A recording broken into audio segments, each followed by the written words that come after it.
আমি বিএনপি হিসেবে এখানে আসিনি, আমি কোন দল, আমি রুমিন ফারহানা বাংলাদেশের একজন নাগরিক। আমার তো অধিকার আছে প্রতিবাদ জানানোর, আমি সেই প্রতিবাদটাই জানাতে এসেছি।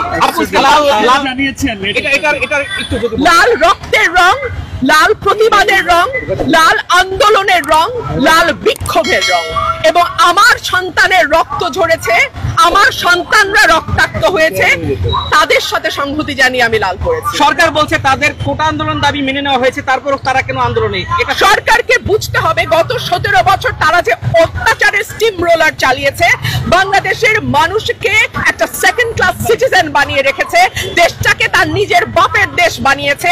আর আমরা যেন সকলেই এখানে অনুপ্রবেশকারী, আমরা যেন সকলেই এখানে রোহিঙ্গা, আমরা যেন সকলেই এখানে সেকেন্ড ক্লাস সিটিজেন, এমন একটা আচরণ সরকার বাংলাদেশের মানুষের সঙ্গে করেছে, তার জবাব দিতে এসেছি। সরকার বলছে যে এই ছাত্রদের কাঁধে ভর করে বাংলাদেশের মানুষ আজকে একদিকে, কোন দল, কোন গোষ্ঠী, কোন ব্যক্তি না, আমি বারবার বলছি বাংলাদেশের 17 কোটি মানুষ। এই সময় এসে জামাত শিবিরকে নিষিদ্ধ করে, এটা আপনি কিসের সংকেত মনে করছেন? এটা রাজনৈতিক একটা কৌশল, এবং এই কৌশলটা আওয়ামী লীগ সবসময় খেলছে, কোনো না কোনো রাজনীতি করছে। এত বছর ধরে তারা জামাতকে নিষিদ্ধ করেনি, এই প্রশ্ন তো সুশীল সমাজ তুলেছে যে কেন করা হচ্ছে না। তখন তারা বলেছে এটা আদালতের বিষয়।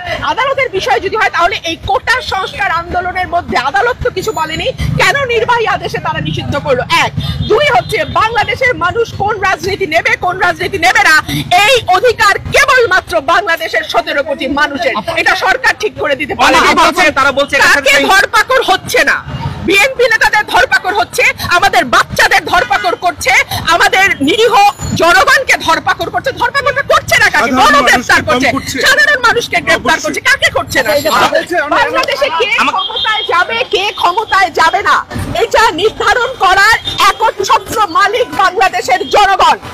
এই মালিকানা জনগণের।